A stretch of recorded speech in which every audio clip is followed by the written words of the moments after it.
ดไว้รายการที่ตัวจะเอามาลงขั้นนี่แหละคิดได้ตัวอะไรจะจดไว้คิดได้ตัวอะไรจะจดไว้ก็จดว่าเป็นนะบ้าคือว่าเฮียนฮอดปอชีพอหาอยู่ปาจีก็คืออ่านทำน้ำแถวมันคือจดว่าเป็นได้ต้องได้อ่านได้ยุ่งหรืออ่านได้ตามที่สังเกตเบิ่งนี่พี่น้องเลยน้ำมันก็มีแล้วปิ้งนัวก็มีแล้วปลาเล็กเกลือน้ำปลาน้ำปลารสดีเอาจดน้ำปลาเขียนแบบใดภาษาลาวเฮานั่นแหละจดไปเป็นแถวไว้นึกไม่ออกมาแล้วเวลาตัวไปซื้อตัวก็ยืนบ่นั่นก็แม่นจกมาแล้วก็อ่านเอาก็ไปติดไอ้กึนี่เขียนอันนี้นี่เป็นเพื่อความสะดวกสบายของโต๊ะนี่ไอ้สิบอกให้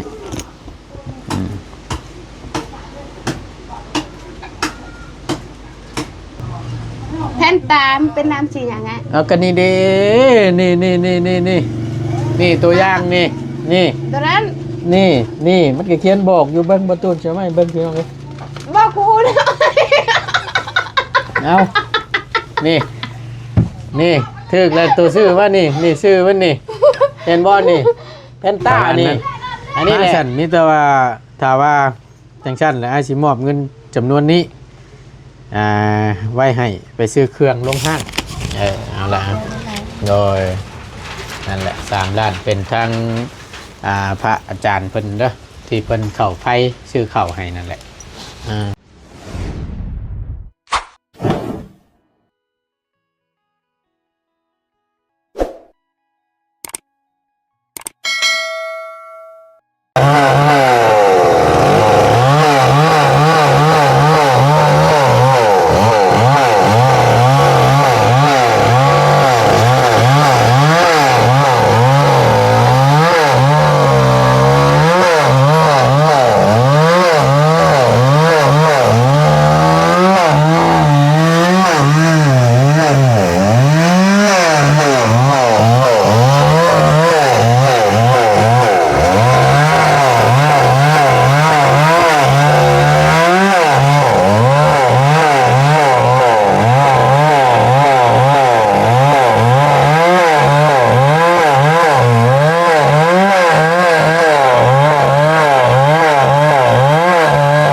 กินใจดิเบิ่งช่วยเบิ่งเนี่ยดูว่ามันเป็นเทคนิคหมดเนาะโอ้แก้วก็ข้างเยอะเ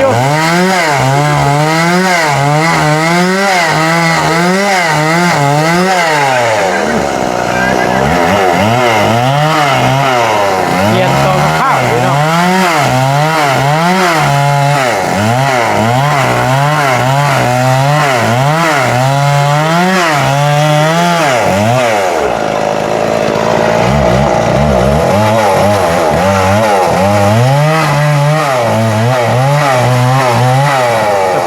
นั่งพอดีทุกวันแล้วทักยกเขียนมันเพียงหนีบแล้วจ้ะ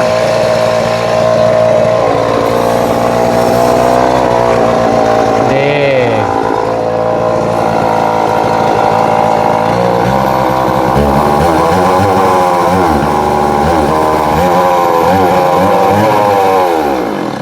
คักปั๊บบักชิปเลยเนี่ยนี่พามาโซ่ด้วยบัดเนี่ยรายการพามาโซ่แต่งเห็นเพียงเลยเฮดโต้นั่งเลยน่ะในเรื่องเลยได้น่ะอะไรฮะบ่เป็นเว้า เอาพี่น้องเอ้ยเนาะทั้งลุงดวนหาเพิ่นว่าซั่นซะตัดตอกข้าว เพิ่น มาพี่น้องเอ้ยหลังจากที่ตัดตอกข้าวแล้วเนาะ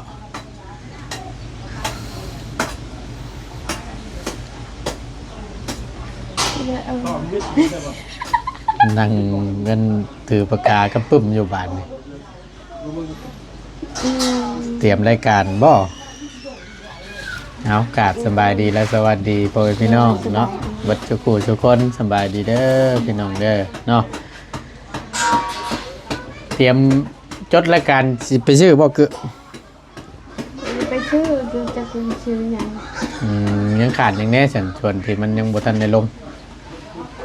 หาเช็คเบิ้ง น้ำยังก็เราขายตก5,000ใช่ไหม น้ำส้มบ่ เมื่อเราตกน้อยใช่ไหม อันนี้น้อยนะ โดย จะ เอิญน้ำอย่างน้ำใหม่ไปน้ำอย่าง แม่นเป็นน้ำหมักไหมที่ไอ้ก็ชื่อกันบ่ โดย ชื่อแม่ต้องไอ้สร้างคนกินนะ แล้วก็ปีโป้ตัวน้อยๆเด็กๆจะมากินตัวใหญ่แน่ตัวใหญ่แล้วเอาตัวไหน เป็นชบมันบ่ เป็นชอบแบบ เอาเถื่อเป็นชบมันเป็นอัน โอ้แมนตัวนั้น ต่างหาก แมนเป็นแกะนี่แล้วตัวน้อยๆปีโป้ตัวนั้นเจ้าก็มักซื้อทานนี่แล้วก็นำไม้แล้วก็มาเติมเงินก็ไม่มี จดไว้เดี๋ยวหน่อยเพิ่นมาแต่คิดได้เพิ่นลืมนั่นน่ะคิดแล้วบัดพอออกไปฮอดเพิ่นลืมแน่จดไว้รายการที่ตัวสิเอามาลงหันนี่แหละคิดได้ตัวใดจะจดไว้คิดได้ตัวใดจะจดไว้ ก็จะก็เป็นนะ บ้าคือว่าเฮียนฮอดป .4 ป .5 อยู่ บางทีก็คืออ่านจำน้ำแต่คุณก็คือจะก็เป็นเลย ได้ต้องได้ อ่านได้อยังก็อ่านได้ ตามที่สังเกตเบิ่งนี่พี่น้องเอ้ย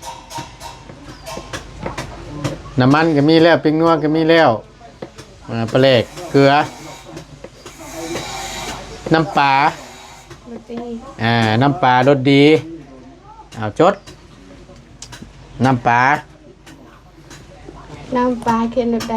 ภาษาลาวเฮานั่นแหละ จดไปเป็นแถวไว้ ไม่ออก มาแล้วเวลาตัวไปซื้อตัวก็ยืนบ่นั่นก็แม่นจกมาแล้วก็อ่าน เอาก็กูติดไอ้กึกนี่ เขียนรถเขียนเบิ่ง ได้อ่อนเลย เบิ่งเขียนรถเขียน ไอ้ใส่ไม่โทรไม่เอกน้ำปลา น้ำนี่มันก็มีแล้วบ่ไม่โทรวะ ปลานะ ปลากับเซตโปชื่อนั่นแล้ว ก็ได้ ใส่ไม่โทรเป็นป้าพุ่นแล้วเนาะแซงว่าได้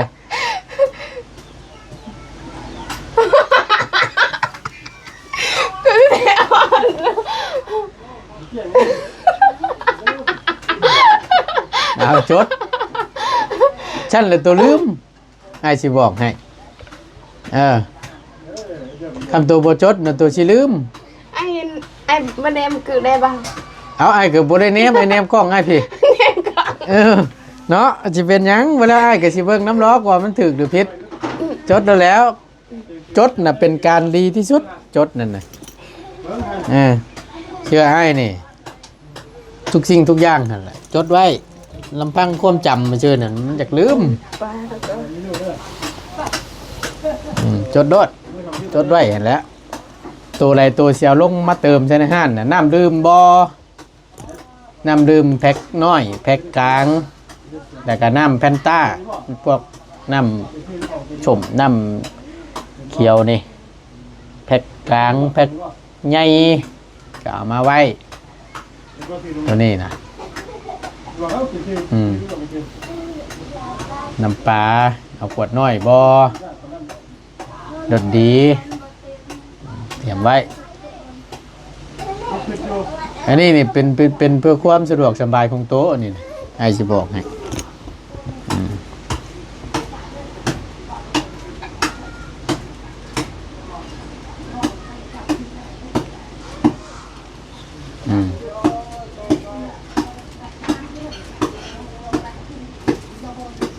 ด้วยวันนี้มันหัวกี่ด้วยวันนี้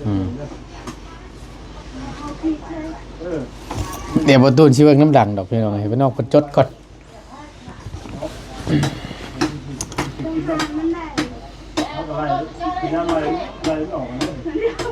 ก็กูจะเป็นนักไอ้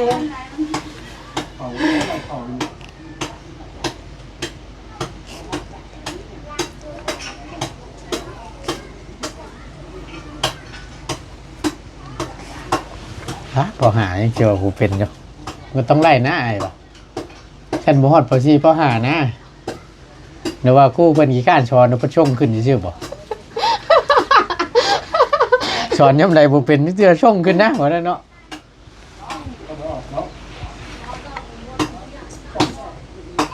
มันมีโตอย่างนี้ก็ อันคิดนี่คิดสละมันบ่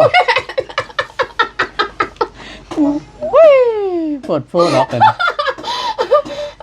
สิฟ้องสละมันใจบ่หรือว่าได้ใด กูหาเขาเห็นใหม่อีกแล้ว ตายแล้วเนาะ ไอ้บอกกันแน่ตื้มมันเขียนว่าจังได มันได้อย่างนี้อ้าวมัน เอา ได้อ กู ย่างนี้ น้ำปลารสดีกูจะเขียนบัตรเติมเงิน บัตรเติมเงินได้ละ3อย่าง เติมมันเขียนไว้จังไหนอ่ะ นะ เติมเขียนไว้จังไหน เติมนะ หนูไม่ เสร็จแล้วต่อแล้วก็ตัวหม้อแล้วก็ สระเอเลยสระเอ สี มอแมว อืม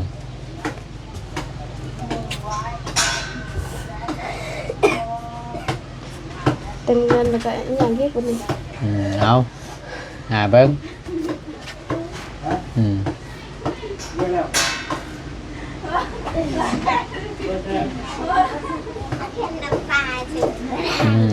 นั่นแหละถึกแล้วล่ะคำว่าน้ำปลาน่ะ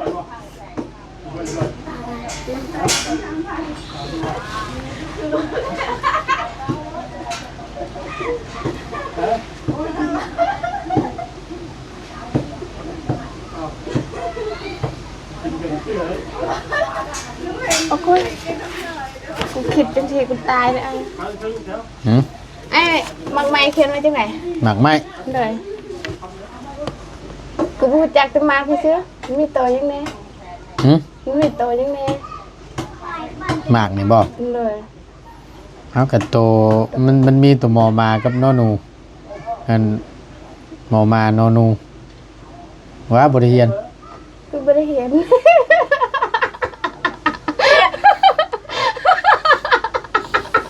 เดี๋ยวเลยพี่น้องเลยอันนี้ กูถามไอ้กูมาจดไอ้กูแน่แล้วกูบอก บอถ้าให้ไอ้จด ไอ้เป็น มันก็หูแต่ไอ้ เอากูอ่านได้เลยไอ้แต่กูจะเขียนมันบ่ได้แต่กูอ่านออก ถ้าให้ไอ้จดนั่นไอ้จดให้นั่น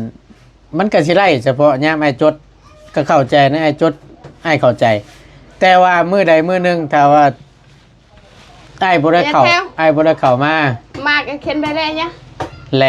ไผสิเป็นคนจดกายนอกจากตู่เบิดเท่านั้น กูจดกูต้องถามแบบไม่ฉลาดยังแน่กูบ่เป็นเลยไอ้ เจียวหมักไหม แม่นน้ำหมักไม้เห็นเด้เขียนไว้จังได เอาตัวหาเอาเนี่ยมันง่ายๆก่อนจริงๆที่ตัวสิเอาลงนี่ เมื่อกูเขียนแบบไอ้บอกกูก่อน เนาะมือน้ำเดือด ไอ้ พี่ บ น้ อ อก งเลย โตมันก็ได้มันไม่ฉลาดยังแน่ ใช้รถมอมานะ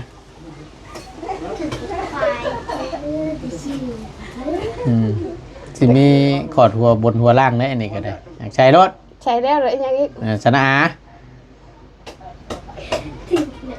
ตัวกอ โอ้กูเขียนแล้ว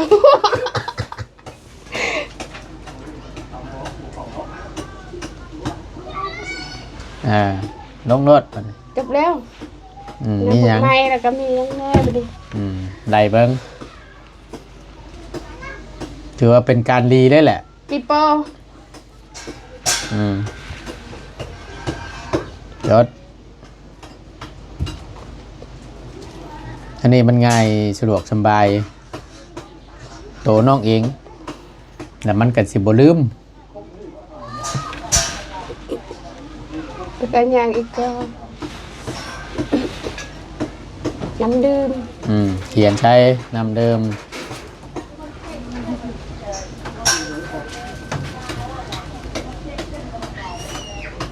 cũng một bên đưa tao cái tương tao cái đưa nãy đâu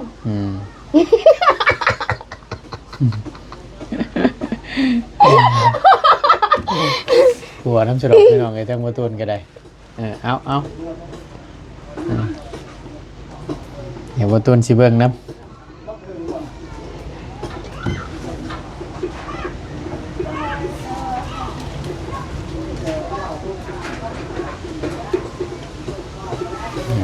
แพนด้าแบบใดไอ้แพนด้า เพนต้าแล้ววะ แพนตาเขียนไว้จังไดอ่ะมีชะลาบ่ สระสระแอสองตัวแล้วหรือใส่ตัวปอ ตัวพ่อแหละ ตัวพอกับแพนตา ถึกสระแอนพ่อแพรน พอตัวไหนอ่ะ นะ ตัวพอตัวไหน พ่อหางยาว รู้จักแล้วแพนนั่น นั่นแหละ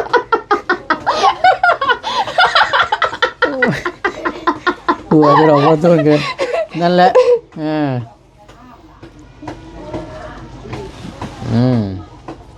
แพนตาวะ เวลาตัวก็จะ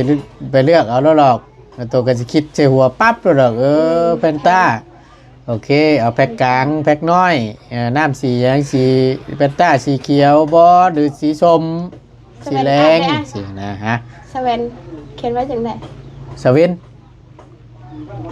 จังที่ไหนเนี่ย มันยังสวิน ยาได้แอลกอฮอล์ ในหมักตะเวนนี่บ่ บ่แม่นแพนตามนเป็นน้ำสีอย่างไง เอากันนี่เด้นี่ตัวอย่างนี่ ตัวนั้น นี่มันก็เขียนบอกอยู่เบิ้งประตูใช่ไหมเบิ้งพี่น้องเลย บอกกูนะ เอานี่ถึกแล้วตัวชื่อว่านี่ชื่อมันนี่เห็นบ่นี่แพนต้านี่อันนี้แหละ อันสเวนอาบแดดพวกเขียนว่าแบบใดน้ำตัวขาวๆอันเด้ น้ำตัวขาว แม่น ๆขาวๆใสๆนะ แม่นก็จะเอิ้นไว้อย่างนั้นสเวนอาบบ่ เซเว่นอัพตัวไหนดิบ้านนี่พี่น้องเลย ต้นน้ำใสๆอันเด้ตกชั้นนี่แหละ น้ำใสๆตัวซ่าๆอันบ่ โดยก็จะเอิ้นน้ำยัง น้ำประชังโกประตูนก็ลืมแล้วบัดนี้ ก็ว่าสเวนอาบ บ่ ก็ว่าเด้อ มันมีอยู่ดอกชื่อน่าก็ลืมเลย ซื้อเพิ่มเป็นแบบเป๊ปซี่อะ ตัวมีอย่างแน่สัน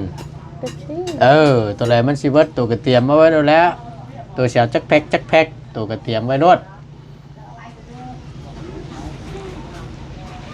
แพ็คใหญ่แพ็คน้อยแพ็คเท่าไรตัวก็สมมติว่าอันแพนต้าแพ็คน้อยเนาะเอาจักอย่างละ3บ่แพ็คใหญ่อย่างละ2ละ3ก็ว่าไปเขียนว่าเป็นเด้วก็ให้เต็ม ประมาณนี้กันแหละเนาะเอาได้อันนี้เนี่ยมือโน้เอาได้ถือว่าแบบการบ้านได้แหละจดไปฮอดแล้วก็เปิดกระดาษมาปุ๊บอ่านเบิ่งบัดนี้ว่าเฮาสิมาซื้อหยังมื้อนี่เอาน้ำโคกบ่ ไอ้เป๊ปซี่มันมีโตยังไง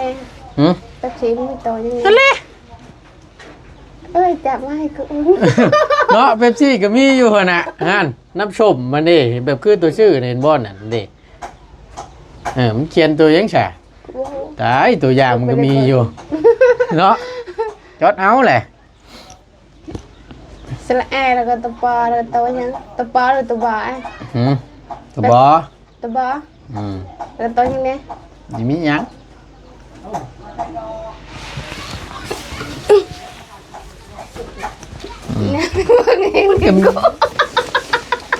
มันก็มีอยู่เนาะมันสิยากหยังน้องมาพี่มาตั้งไว้พี่เอาคำบ่ฮู้ดีก็ได้มันจีดอก นั่นหันมาเบิ่งนั่นหันมาเบิ่งนั่นแหละ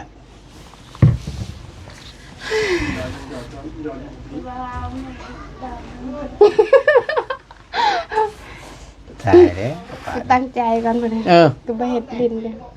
มวนแนวได้น้องเอ้ยอาสิบอกให้ แม่ตัวปลาก็ตัวหยังไอ้ดื่มเป็นคือตัวอยู่เลย เอาเว่าง่ายๆนี่ตัวนี่มันก็ชื่อก็มีอยู่นี่ ชื่อมันจะเป็นตัวหยัง ตัวบอได้นี่ได้ บัดตัวสุดท้ายจะเห็นจังซี่เด้ แต่อันนี้นะ เลย โอ้ยอันนี้มันสิอันเว่าง่ายๆมันสระเออันนี้นะ ตัวไหน สระเอปอนี่ ตัวนี้นะ ตัวบอนี่น่ะ ตัวบ่หมดช่อง อันนี้ตัวปอนี่ โอ้ยไอ้กูบ่จดนี่คือแน่ บ่จดได้คำจดได้ก็เป็นได้เนาะตัวบ่เป็นคือเก่าหั่นแหละ ไอ้บ่คือเขียนกูเป็นเด้ จดโลดตัวน่ะนี่เอาจดตามนี้เอานี่ชื่อมันก็มีง่ายๆเลย ตัวปอ อ่ะ ตัวปอแล้วตัวบ่ ตัวปอ แม่นแล้วก็ตัวบ่ ถึก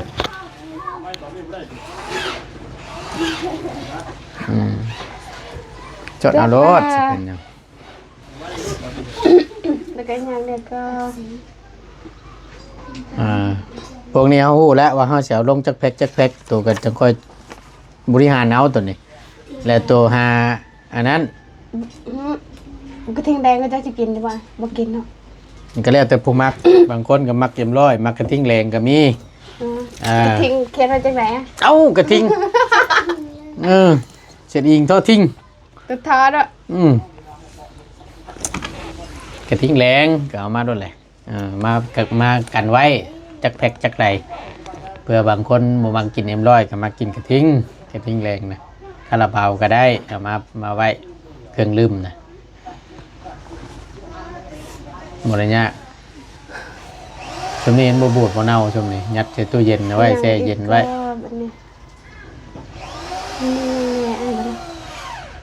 มีน้ำปลารสดีบัตรเติมเงินน้ำมูไม้เป๊ปซี่น้ำดื่มแพนด้าแพนต้า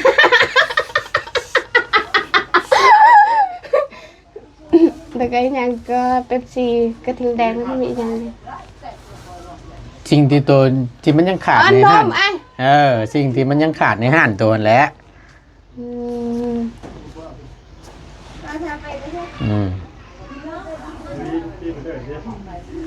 ก่อนจะไปซื้อเครื่องมาเติมกับเช็คเบิ้งว่าเครื่องตัวใดมันขาดตัวใดมันขายดีเอาก็เอามาเติมเช็คเครื่องก่อนออกไปซื้อนะเอาสีหูละว่ามัน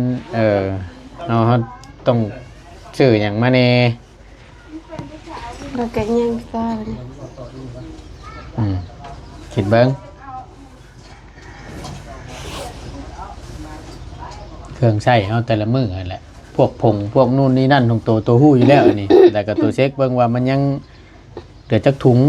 แล้วตัวก็ไปซื้อมาเติมตัวนั้นกันสมมติว่า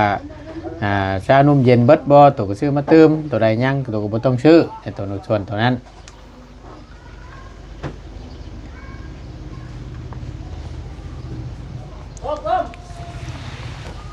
ฮะ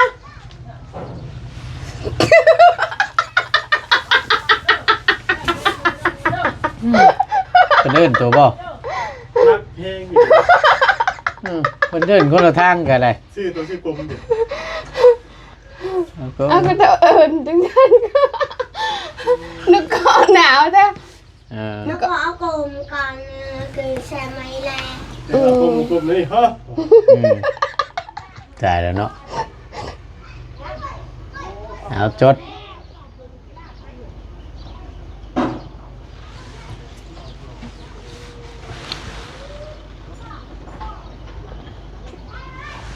น้ำตาลก็มาแล้ว เกิดก็จดใช้อย่าลืมกัน จดแล้วมีอย่างอีกก็กูบอกว่าถูกแล้วไอ้กูมาเจอ ก็ให้เบิ้งอาหารนี่แหล้วเพื่อให้บอกสิ่งที่มันยังขาดนะนะสิ่งที่มันยังขาดก้าวว่าเขาเสียยังมาลงคิดเบิ้งอันชวนที่เขามีก็มีไปแล้วบนั่นนี่นะชวนที่ยังหมูมีในห้านเท่านี้ตัวกระจด ไว้แล้วก็ออกไปซื้อเอามาลงมีก็คือกันมีนี่ มียังอยู่ มีนี่มียังเดือบ่คำว่ายังบ่คำว่ามันใกล้สิเบิดแล้วก็ตัวก็มาเติมโมเมนต์ว่ารอให้มันขาดแล้วจังค่อยไปซื้อเอาบ่เอานั่นน่ะใกล้สิเบิดแล้วเฮาเช็คเบิ่งเครื่องเฮาสิออกไปซื้อแต่ละมื้อเฮาเช็คเบิ่งว่าตัวนี้ใกล้สิเบิดแล้วตัวนี้ใกล้สิเบิดแล้วเฮาไปซื้อเอามาเติมในรถ หาในตีนทหารปะ หันเลย นี่นมในบ้านอ่ะ เจอน มนี่ก็มีหลายแบบนมเด็กตะช้อยนมผลไม้อัน ของ นั้น ป้า น่ะ ของป้า ปลากระป๋อง ปลากระป๋อง มาเอาไว้นั่นแหละจักแพ็กจัก ป ไร ลากระป๋องเขียนไว้ที่ไหน หึ ปลากระป๋องเขียนไว้ที่ไหนมีโต๊ะอย่างเนี้ยก็แถวปลากระป๋องเขียนไว้ไหนเนี่ย ก็ต้องก็ไม่น่ะกันเดินทางคือ ต้องเอาเมืองใหม่สละอันนี้เลย สละอันแกสละอ่องน่ะสละอ่องอ่อง กระป๋องหนูกูตาอ้อนเลยไปกราบมึงเรียเลย นี่สละอ่องน่ะเจอปลากระป๋องปลากระป๋องน่ะปลาเจือกระป๋องลงเม็ดเลย นี่แหละเพิ่นยังว่าอยู่ในการเรียนนี่สำคัญที่สุด แม่นภาษาไทย อืม เวลาเจ๊ก การเรียน กระเลมทง5,000เนี่ย อะไรตุตวันตุแชร์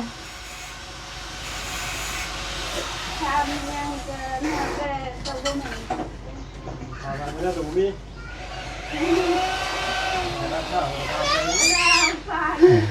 เก็ดเบิ่งพี่น้องเลยมาตูนเบิ่งน้ำก่อน ช่วงนี้ก็คือ เบิ่งหันอึ๊บ ว่าจะเขียนปลากระก้อนปลากระป๋องเขียนที่ไหนอ่ะ อืม กูถามไอ้เลยเขียนที่ท่านว่าบันนั่นมันได้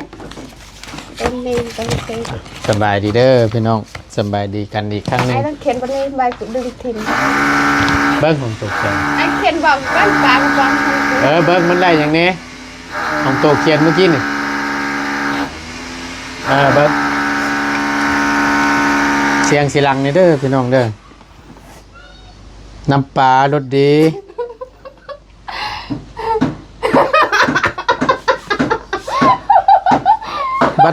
บัตรเติมเงินน้ำหมักไหมปีโป้น้ำดื่มแฟนต้าเป๊ปซี่ ไอ้ต้องบอกกันเลย กระทิงแดงนมน้ำยังอันนี้น้ำตาบบ่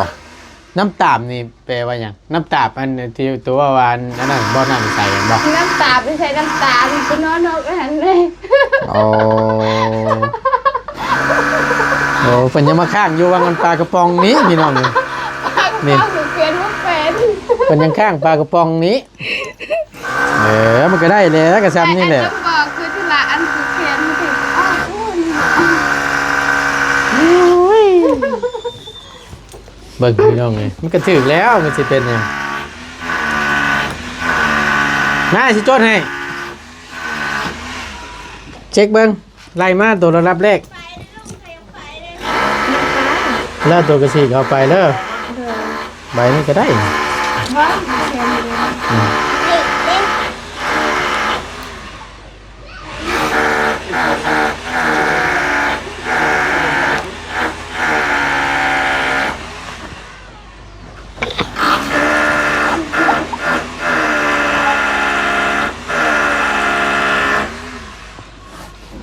มาหนึ่งเอายัง เห็นต้องชื่อไอ้เป็นไง เอายังหน่อยเถอะเนาะเห็นบ่นั่ง แล้วก็วันน้ำปลา น้ำปลาเนี่ยจดให้มันนั่นไว้เสียเนาะ โดย ค่ะซื้อขนมเนี่ย น้ำปลา ลูกจะเอาขนมตัวไหน ฮะ ตัวไหนลูก ไหนก็ได้ราคาที่ย่อมเยา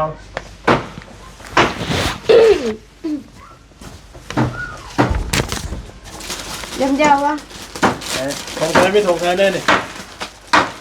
นี่มันมี2,500ลงเลย ทงหา เลย ประตูนเขียนเองกับประตูนนั่นสิวเองน้ำปลารสดี อันนี้ก้อน ตัวไหน อันนี้ก้อนเท่าไหร่นะ 2,000 2,000 เลย 10ก้อนเลย ใช้เบิ่งรายการนะ ของขวัญ10ก่อน จดให้น้องไปก่อนพี่น้องเลย 3,000 จะว่าได้เลย จะพัน เอามา10ก้อนมา อีกเดือนห้องค่ะ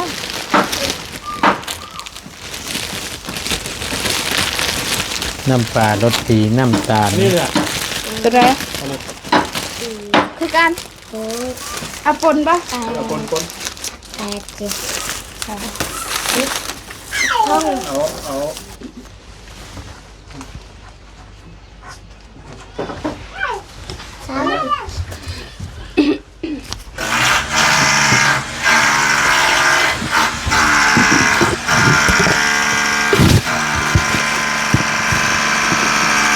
น้ำปลา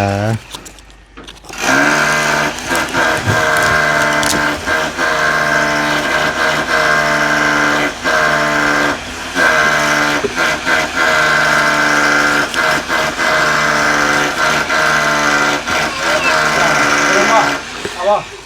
าว่ากินแล้วบ่มึงกินได้เทื่อแล้วเหรอฮะกินได้เทื่อแล้วเอากินได้ก่อนกินได้ก่อนทุกอย่างเด้อ ปลากระป๋อง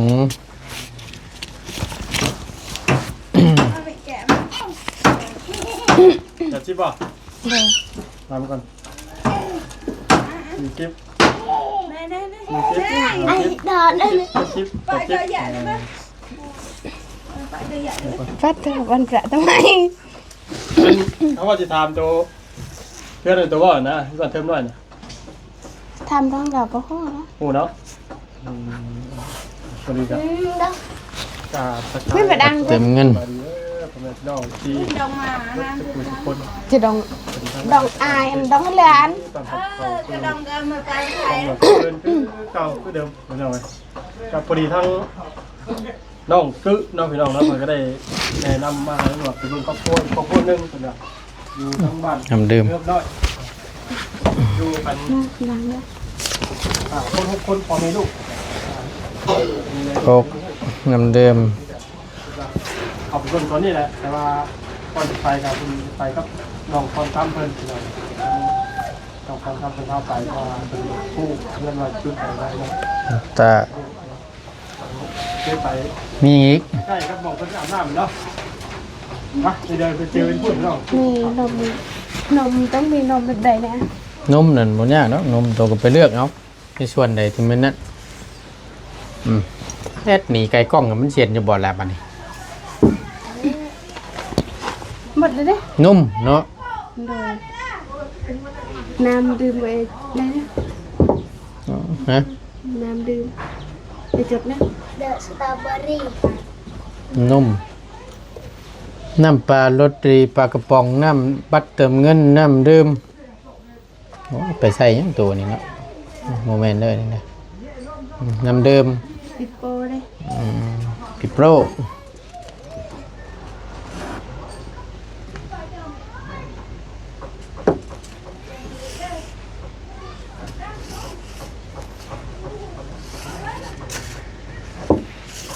ปิโป้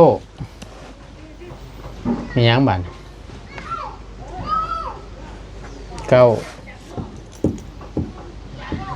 เสียงหยังลง จดในก้อนพี่น้องเลยเบิ่งมึงดูเพราะว่าพวกเพนต้าน้ำดื่มนี่ก็ตัวแรกตัวชื่อเลือกเอาหรอกชาวแพ็กน้อยจักแพ็กน้ำโคกน้ำเพนต้าสีเขียวสีแดงสีส้มอย่างละ3บ่อหรือว่าในใดน้ำดื่มอย่างละเท่าไหรตัวชื่อลงไว้กันไว้เห็นแล้วว่าสั้นช้าพอแล้ว หมักไหม้บ่ ให้เขียนไว้ที่ไหนเนี่ย เท่าไหร่นี่บ่อันนี้ แม่น แพนต้าบ่แม่นแพนเต้ บ่ตูนก็ยังเขียนผิดแล้ววันนี้แม่นเบิ่งผิดละสาโตตาเด้อบ่แม่นเด้อนี่เด้อแพนเต้เด้อติเอ้ยเอานี่ชื่ออยู่ดอกเฮาจดไว้กันเฮาลืมหั่นแหละว่าซั่นซะมีหยังอีกได้ก็ได้1 2 3 7 8รายการที่ยังบ่มีคิดแล้วก็เอาลงนี่จดเบิ่งเพราะว่าของชุมนั้นตัวฮู้บ่แล้วล่ะตัวสิเช็คเบิ่งหน่อยออกไปแล้วก็อันนั้นโลดไข่ไข่จักแพง หนังเข้มบ่เอาบ่หนังเข้มหรือว่าเอาพวกใด แข็งไม่เท้าเขาเนาะ ค่อยๆเอาไปที่ระย่างให้มันเต็มมานะในส่วนที่มันยังบ่ทันมีนี่ว่าท่านซะรถโอเคสำนี้เนาะไม่แล้วตัวก็ไปซื้อเอาเด้อ ไม่แล้วตัวก็ลอกสีเอานี่ไปติดธงไปน้ำเวลาไปซื้อนะโอ้ยเนาะอันนี้สำคัญเด้อไอ้สิบอกให้จดรถอันนี้นะถือว่าอันนั้นแหละเป็นการบ้านของตัวเลยอันนี้ฉีกเอามาจดรายการแล้วกับมันก็แน่นอนแล้วต้อง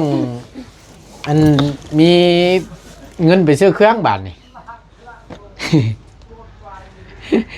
ย่ามาเปลี่ยนเวรมุมกล้องได้หลาย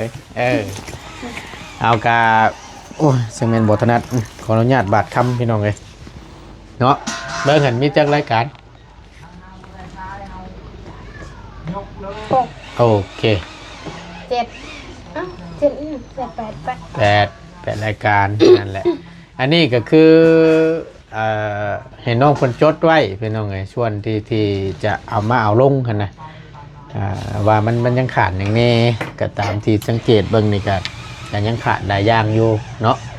มีแต่ว่าค่อยๆเอามาค่อยเอาลงค่อยเอาเติมในส่วนใดที่มันบ่มี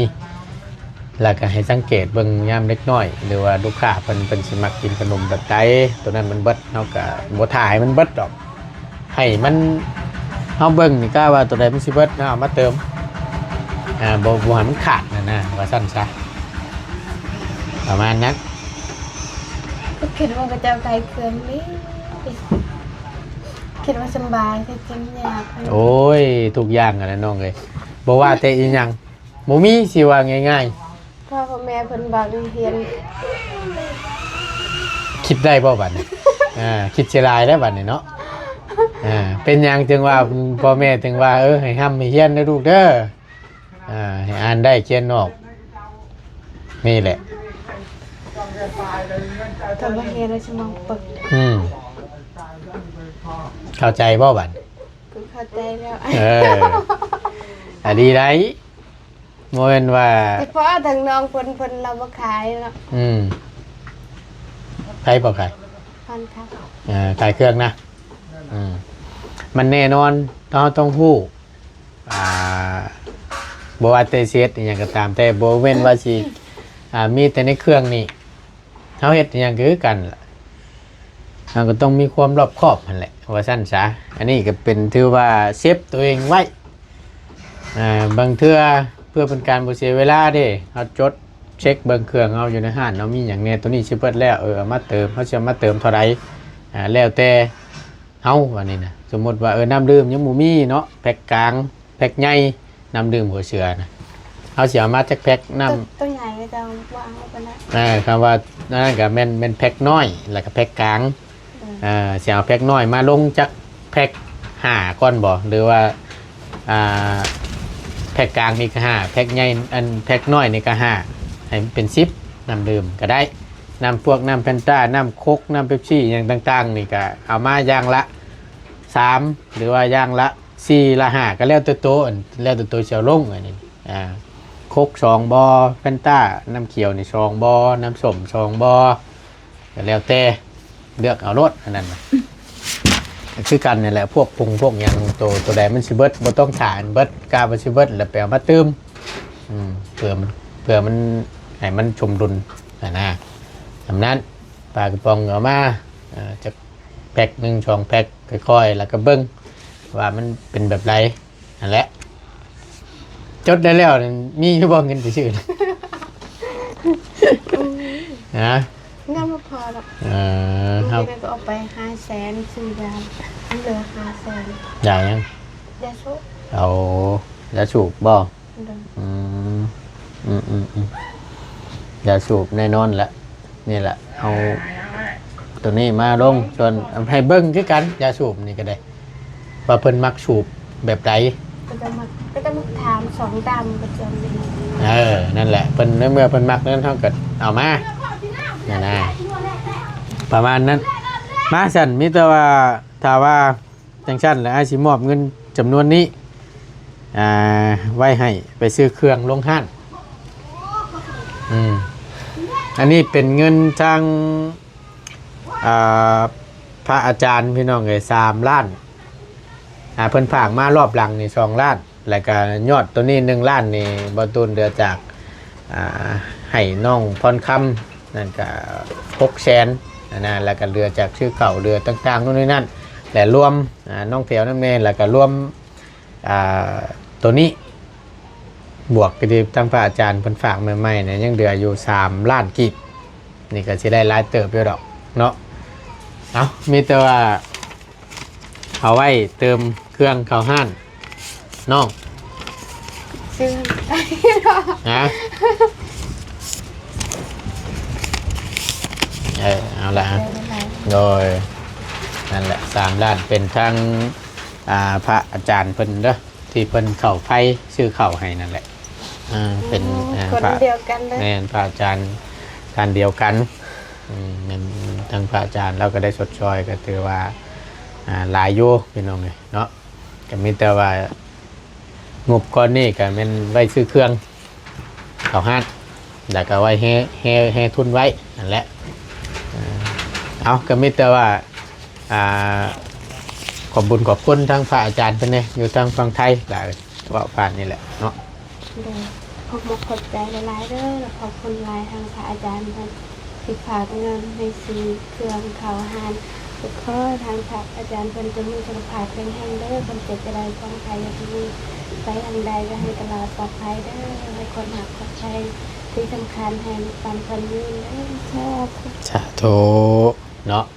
เอาก็ถือว่าได้มอบให้แล้วเสร็จสิ้นเป็นที่เรียบร้อยเด้อพระอาจารย์เด้อเนาะเป็นส่วนที่เหลือก็ได้ถือว่าได้มอบให้ทั้งน้องเพิ่นเบิดแล้วบาดนี้เนาะเอาทั้งบ่ตูนก็แนะนำตั้งหน้าก็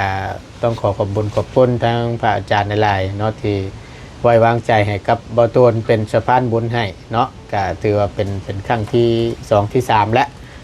ที่ทั้งพระอาจารย์เพิ่นได้ให้ทั้งบ่ตูนเป็นสะพานบุญให้เนาะขอบคุญขอบคุณหลายๆขอให้ทั้งพระอาจารย์จงสุขภาพร่างกายแข็งแรงเด้อปราศจากโรคภัยไข้เจ็บทั้งปวงทั้งใดเนาะขอให้เจริญในศีลในธรรมยิ่งขึ้นไปเด้อสาธุเด้อเนาะทั้งบ่ตูนก็จะได้ขอจบคลิปปิดคลิปก่อนเนาะแต่ว่าผิดพลาดประการใดหรือบอกบ่ถูกบ่ต้องบ่จบบ่งามก็กราบขอโทษขออภัยนำทาง FC หลายๆเนาะทางบ่ตูนก็บอกซ้ำที่บ่ตูนฮู้นะพี่น้องเนาะก็มันบ่ถูกบ่ต้องก็ขอโทษขออภัยนำหลายๆเนาะเอาอยู่ดีมีแห้งพบเจอกันคลิปหน้าเด้อพี่น้องเด้อสำหรับคลิปนี้บ่ตูนก็ลาแล้วกับน้องเพิ่นเนาะสบายดีเด้อพี่น้องเด้อนั่นแหละก็มีแต่ว่าเอาตามที่ให้บอกนั่นแหละทุกครั้งอันนี้ก็ถือว่าก็โอ้ยเจ็บเลยยำบางเทื่อเครื่องของเบิดปัดตัวจิยุ่งอีกได้เพราะฉะนั้นแล้วให้มันเป็นต้องค่อยๆพัฒนาไปเรื่อยๆเพราะว่าตัวสิไปใส่น่องนี่ก็บ่ได้อีกเพราะว่าน้องก็บ่ได้คือหมอพรคำนี่พัดบ่ได้ลงสนามน้ำตัวเพราะว่าของทุกสิ่งทุกอย่างคือเป็นของตัวขายตัวต้องบริหาร จังซั่นได้เด้อ ต้องฝึกใหม่ แนวมันแหละให้มันชมใจไว้ให้ชมใจที่เฮาอยากเฮ็ดให้ชมใจที่ผู้ใหญ่เพิ่นชดช้อยเฮามาถึงจุดนี้ได้นี่ก็ถือว่าสุดยอดแล้วสาธุแหละน้องเอ้ย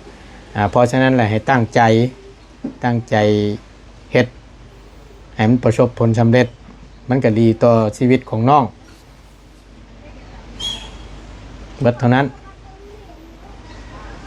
ทั้งง่ายก็มีแต่คำแนะนำนี่แหละมันสิขาดทุนหรือสิได้กำไรก็เป็นอยู่กับน้องมันน้องเป็นคนขายเรื่องของเรื่อง แต่เราพูดจากราคาเห็นราคาทุน เฮาก็จื้อเอาคือที่เฮาขายผ่านมานี่แหละซื้อมาซำนี้เฮาขายซำนี้ซื้อมาซำนี้เฮาขายซำนี้เพิ่นก็แนะนำอยู่แล้วว่าหม่องเฮาไปซื้อเครื่องก็ได้ บ้านเราซื้อเฮาต้องทามโอ้โห แม่น ก็ได้ แม่นต้องถามมันแหละจันล่ะบ่ได้เนาะนี่แหละก็ยังอยู่พี่น้องเอ้ยเนาะโอเคมาสั่นมีแต่อันขอไม้ไอ้นี่ เป็นชิ้นหรอ ได้ไปน้ำการกูเปื่อยนี่ก็บรรดาคุณ นะโอเคพี่น้องเอ้ยเนาะอยู่ดีมีแห้งสบายดีเด้อพี่น้องเด้อ